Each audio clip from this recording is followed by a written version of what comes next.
ओम शांति। आज से 1972 की अव्यक्त महावाक्य स्टार्ट कर रहे हैं। आज है 21/1/72 का अव्यक्त महावाक्य। निरंतर योगी बनने की सहज विधि। निरंतर योगी बनने की सहज विधि। जैसे 1 सेकंड में स्विच ऑन और ऑफ किया जाता है, ऐसे ही 1 सेकंड में शरीर का आधार लिया और फिर 1 सेकंड में शरीर से परे अशरीरी स्थिति में स्थित हो सकते हो। अभी अभी शरीर में आए, अभी अभी अशरीरी बन गए। महसूस करें, यह प्रैक्टिस करनी अभी अभी शरीर में। अभी अभी मैं आत्मा और शरीरी।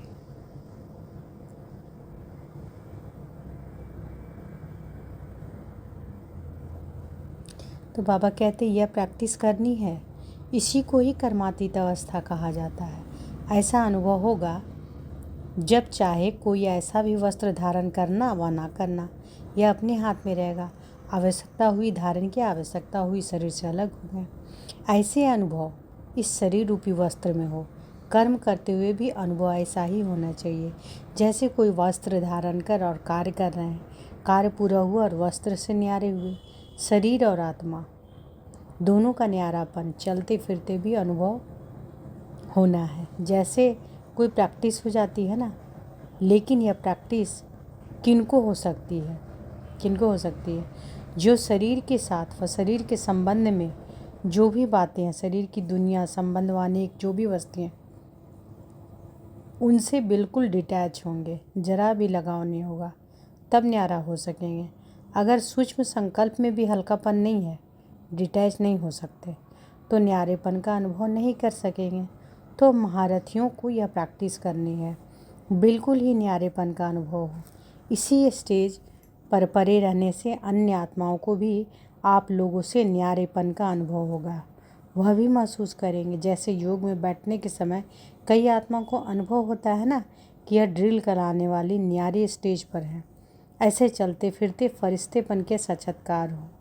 यहाँ बैठे हुए भी अनेक आत्माओं को, जो भी आपके सतयुगी फैमिली के समीप आने वाले होंगे, उन्हों को आप लोगों के फरिश्ते रूप और भविष्य राज पद के दोनों इकट्ठे साक्षात्कार होंगे। जैसे शुरू में ब्रह्मा में संपूर्ण स्वरूप और श्री कृष्ण का दोनों साथ साथ साक्षात्कार करते थे, ऐसे अब उन्हों को तुम्हारे डबल रूप का साक्षात्कार होगा। जैसे जैसे नंबरवार इस न्यारी स्टेज पर आते जाएंगे, तो आप लोगों को भी यह डबले साक्षात्कार होगा। अभी यह पूरी प्रैक्टिस हो जाए तो यहाँ वहाँ से यही समाचार आने शुरू हो जाएंगे। जैसे शुरू में घर बैठे भी अनेक समीप आने वाली आत्माओं को साक्षात्कार हुए ना, वैसे अब भी साक्षात्कार होंगे। यहाँ बैठे भी बेहद में आप लोगों का सूक्ष्म स्वरूप सर्विस करेगा, है ना। तो बाबा क्या बोल रहे हैं कि वैसे अब भी साक्षात्कार होंगे।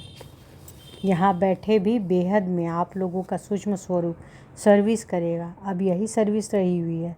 साकार में सभी एग्जाम्पल तो देख लिया, सभी बातें नंबरवार ड्रामा अनुसार होनी है। जितना जितना स्वयं आकारी फरिश्ते स्वरूप में होंगे, उतना फरिश्ता रूप सर्विस करेगा। आत्मा को सारे विश्व का चक्र लगाने में कितना समय लगता है? तो अभी आपके सूक्ष्म स्वरूप भी सर्विस करेंगे, लेकिन जो इस न्यारी स्थिति में होंगे, स्वयं फरिश्ते रूप में स्थित होंगे। शुरू में सभी साक्षात्कार हुए हैं। फरिश्ते रूप में संपूर्ण स्टेज और पुरुषार्थी स्टेज दोनों अलग अलग साक्षात्कार होता था। जैसे साकार ब्रह्मा और संपूर्ण ब्रह्मा का अलग अलग साक्षात्कार होता था, वैसे अन्य बच्चों का साक्षात्कार भी होंगे। हंगामा जब होगा, साक्षात्कार भी होंगे। हंगामा जब होगा तो साकार शरीर द्वारा तो कुछ नहीं कर सकेंगे और प्रभाव भी सर्विस पर पड़ेगा।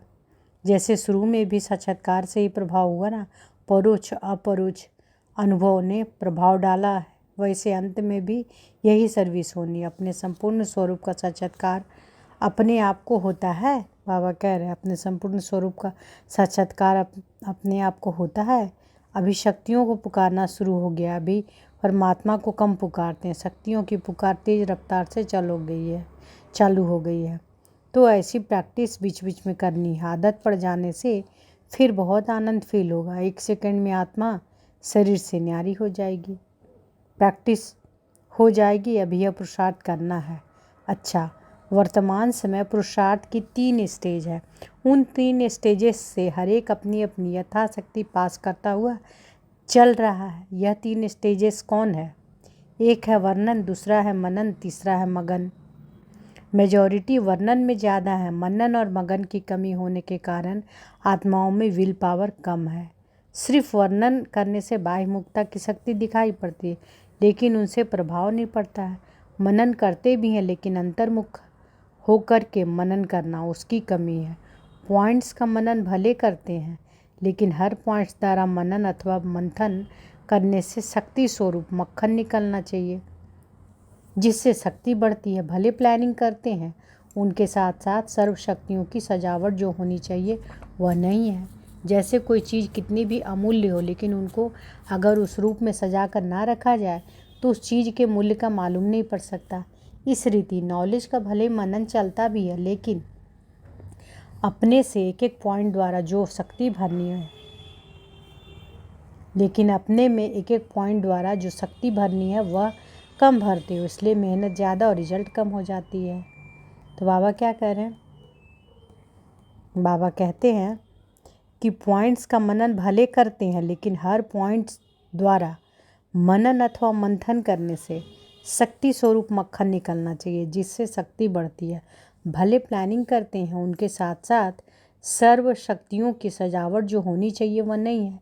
जैसे कोई चीज़ कितनी भी अमूल्य हो, लेकिन उनको अगर उस रूप में सजा कर ना रखा जाए तो उस चीज़ के मूल्य का मालूम नहीं पड़ सकता है।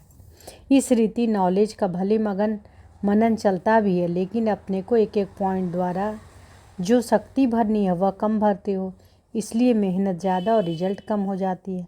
मन में प्लानिंग में उमंग उत्साह बहुत अच्छा रहता है, लेकिन प्रैक्टिकल रिजल्ट देखते तो मन में अविनाशी उमंग उत्साह उल्लास नहीं रहता।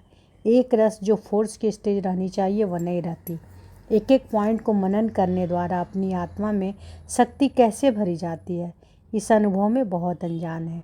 इसलिए यह अंतर्मुक्ता अतीन्द्रिय सुख की प्राप्ति का अनुभव नहीं करते हैं। जब तक अतीन्द्रिय सुख की सर्व प्राप्तियों की भासना नहीं, तब तक अल्पकाल की कोई भी वस्तु अपने तरफ आकर्षण करेगी। तो वर्तमान समय मनन शक्ति से आत्मा में सर्व शक्तियाँ भरने की आवश्यकता है, तब मगन अवस्था रहेगी और विघ्न टल सकते हैं। विघ्नों की लहर तब आती है जब रूहानियत की तरफ फोर्स कम हो जाता है। तो वर्तमान समय शिवरात्रि की सर्विस के पहले स्वयं में शक्ति भरने का फोर्स चाहिए। भले योग के प्रोग्रेस रखते हैं, लेकिन योग द्वारा शक्तियों को अनुभव कराना भले योग के प्रोग्राम्स रखते हैं, लेकिन योग द्वारा शक्तियों का अनुभव कराना अब ऐसे क्लासेज की आवश्यकता है। प्रैक्टिकल अपने भले के आधार से औरों को भले देना है। सिर्फ बाहर की सर्विस के प्लान नहीं सोचने, लेकिन पूरी ही नज़र चाहिए सभी तरफ। जो निमित्त बने हुए हैं उन्हों को यह ख्यालात चलना चाहिए कि हमारी इस तरफ की फुलवारी किस बात में कमज़ोर है। किसी भी रीति अपने फुलवारी की कमज़ोरी पर कड़ी दृष्टि रखनी चाहिए। समय देकर भी कमज़ोरी को ख़त्म करना है। शक्तियों के प्रभाव की कमी होने के कारण चलते फिरते सभी बातों में ढीलापन आ जाता है, इसलिए विनाश की तैयारियां भी फोर्स में होते फिर ढीले हो जाते हैं। जब स्थापना में फोर्स नहीं तो विनाश में फोर्स कैसे बढ़ सकता है।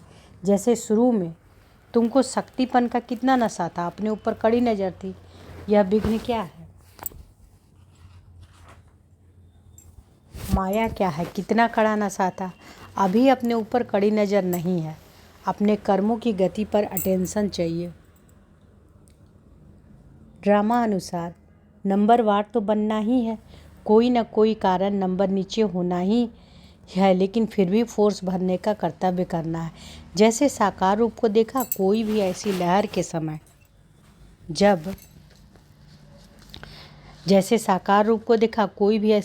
समय जब आता था तो दिन रात सकाश देने की विशेष सर्विस, विशेष प्लान्स चलते थे। निर्बल आत्माओं को भले भरने का विशेष अटेंशन रहता था, जिससे अनेक आत्माओं को अनुभव भी होता था। रात रात को भी समय निकाल आत्माओं को सकाश भरने की सर्विस चलती थी। भरना है तो अभी विशेष सकाश देने की सर्विस करनी है। लाइट हाउस माइट हाउस बनकर यह सर्विस खास करनी है, जो चारों ओर लाइट माइट का प्रभाव फैल जाए। अभी यह आवश्यकता है। जैसे कोई साहूकार होता है तो अपने नज़दीक संबंधियों को मदद देकर ऊंचा उठा लेता है, ऐसे वर्तमान समय जो भी कमज़ोर आत्माएं संपर्क और संबंध में हो, उन्हों को विशेष सकाश देनी है। अच्छा, निरंतर देह का भान भूल जाए, उसके लिए हर एक यथाशक्ति नंबरवार पुरुषार्थ अनुसार मेहनत कर रहे हैं। पढ़ाई का लक्ष्य ही है देह अभिमान से न्यारे और देही अभिमानी बनना। देह अभिमान से छूटने के लिए मुख्य युक्ति यह है, सदा अपने स्वमान में रहो, देह अभिमान मिटता जाएगा, है ना। तो बाबा क्या कह रहे हैं, युक्ति क्या बता रहे हैं, निरंतर देह का भान भूल जाए, उसके लिए हर एक यथाशक्ति नंबरवार पुरुषार्थ अनुसार मेहनत करना है। पढ़ाई का लक्ष्य भी है देह अभिमान से न्यारे तो देही अभिमानी बनना। देह अभिमान से छूटने के लिए मुख्य युक्ति यह है, सदा अपने स्वमान में रहो, है ना। तो देह अभिमान से छूटने के लिए मुख्य युक्ति बाबा बता रहे हैं, तो उसको अंडरलाइन करें।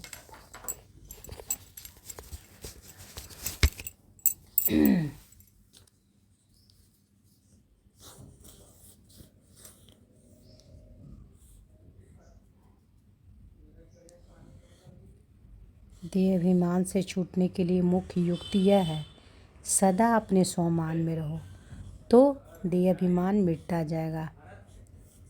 स्वमान में स्व का भान भी रहता है, अर्थात आत्मा का भान। स्वमान में क्या रहता है कि मैं कौन हूँ। अपने इस संगम युग के और भविष्य के भी अनेक प्रकार के स्वमान जो समय प्रति समय अनुभव कराए गए हैं, उनमें से अगर कोई भी स्वमान में स्थित रहते हो तो देह अभिमान मिटता जाए। तो बाबा क्या कह रहे हैं कि अपने इस संगम युग के और भविष्य के भी अनेक प्रकार के स्वमान जो समय प्रति समय अनुभव कराए गए हैं, उनमें से अगर कोई भी स्वमान में स्थित रहते रहें तो देह अभिमान मिटता जाएगा। मैं उच्च ते उच्च ब्राह्मण हूँ। मैं कौन हूँ, उच्च ते उच्च ब्राह्मण हूँ, यह भी स्वमान है।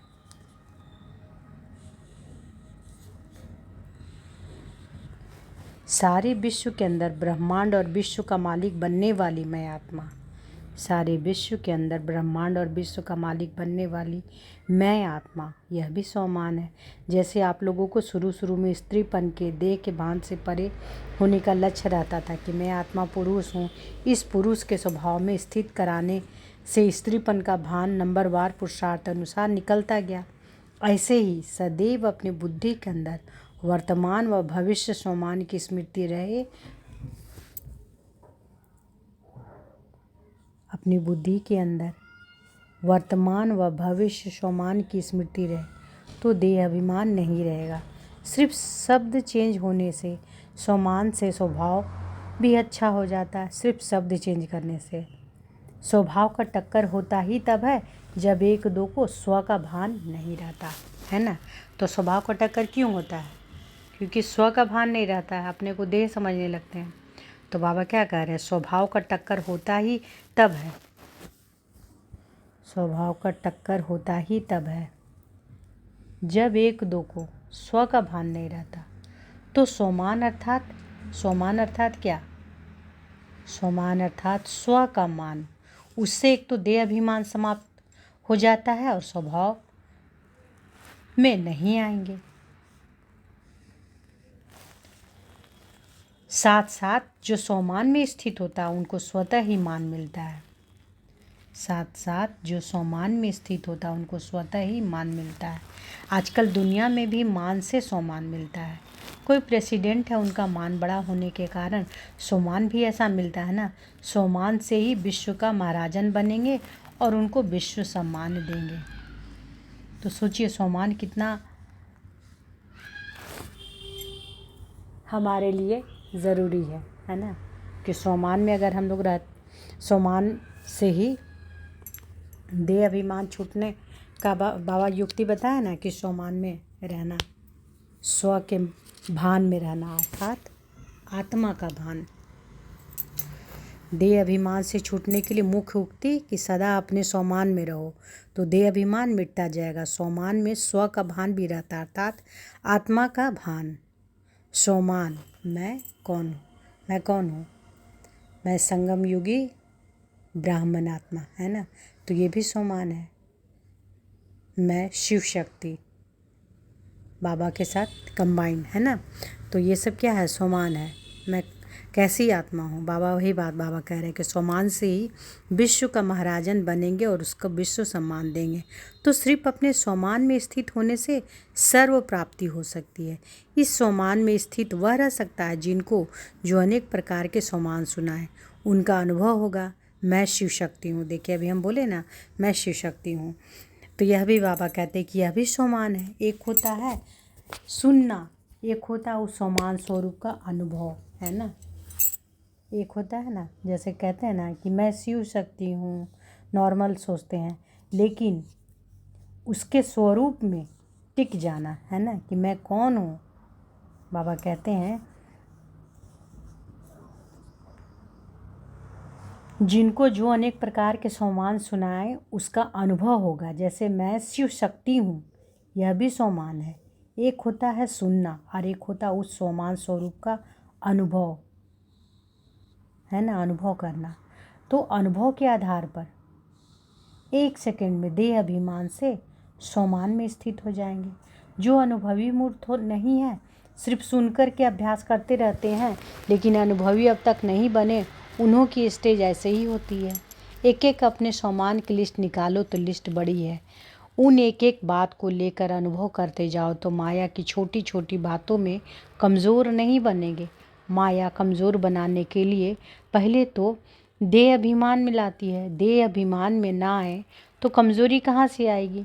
तो सभी अपने स्वमान की स्मृति दिलाओ और उस स्वरूप के अनुभवी बनाओ। जैसे समझते हो कि मैं कौन हूँ, मैं मास्टर सर्वशक्तिवान हूँ, तो संकल्प करने की में से स्थिति बन जाती है ना।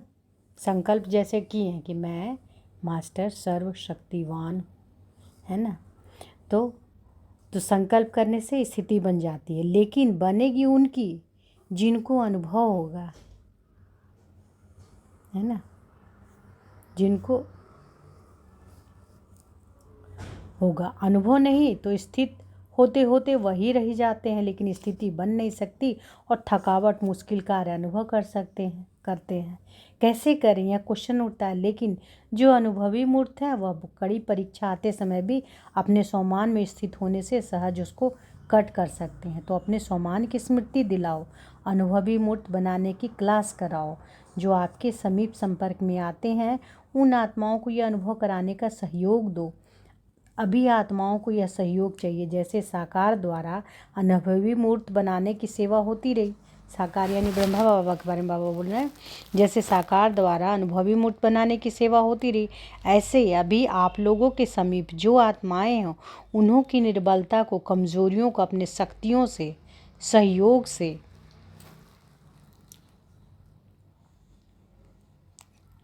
तो बाबा के सहयोग से उन्हें भी अनुभवी मूर्त बनाओ। तो बाबा क्या कह रहे हैं कि जैसे साकार द्वारा अनुभवी मूर्त बनाने की सेवा होती रही, ऐसे अभी आप लोगों के समीप जो आत्मा उन्हों की निर्बलता को, कमज़ोरियों को अपनी शक्तियों के सहयोग से, है ना, उन्हें अनुभवी मूर्त बनाओ। चेक करो कि जिन आत्माओं के प्रति निमित्त बने हुए यह आत्माएं समान के स्थिति के अनुभवी हैं। अगर नहीं तो उन्हों को बनाना चाहिए। यह मेहनत करनी। अगर राजधानी के समीप संबंध में आने वाली आत्माएं ही कमज़ोर होगी तो प्रजा क्या होगी। ऐसे कमज़ोर आत्माएं संबंध में नहीं आ सकती। अब अपनी राजधानी को जल्दी जल्दी तैयार करना है। पिछली प्रजा तो जल्दी बन जाएगी, लेकिन जो राजाई के संबंध में संपर्क में आने वाले हैं उन्हों को तो ऐसा बनाना है ना। ऐसा ध्यान हर एक स्थान पर निमित्त बनी हुई श्रेष्ठ आत्माओं को देना है। मेरे संपर्क में आने वाली कोई भी आत्मा इस स्थिति से वंचित ना रह जाए, यह ध्यान रखना। रखना चाहिए। खुद की अपने से कोई शक्ति का अनुभव अगर नहीं करते तो औरों को क्या शक्ति दे सकेंगे। जो आत्माएं चाहती हैं, समीप आती हैं, समय देती हैं, सहयोगी बनी हुई हैं, ऐसी आत्माओं को अब माता पिता द्वारा पालना नहीं मिल सकती। इसलिए निमित्त बनी हुई अनुभवी मूर्तियों द्वारा यह पालना मिले। अगर यह चेकिंग रखो तो कितनी आत्माएं ऐसे शक्तिशाली निकलेंगी। तो बाबा कह रहे अगर यह चेकिंग रखो तो कितनी आत्माएं ऐसे शक्तिशाली निकलेगी। आधा हिस्सा निकलेगी। जिन्होंने डायरेक्ट पालना ली है उन्होंने फिर भी अनुभवों की रचना भरी हुई है। औरों की यह पालना होनी आवश्यक है। तो हर एक टीचर को अपने क्लास का यह ध्यान रखना चाहिए। तो बाबा क्या कहें, एक बार थोड़ा सा सुनिए।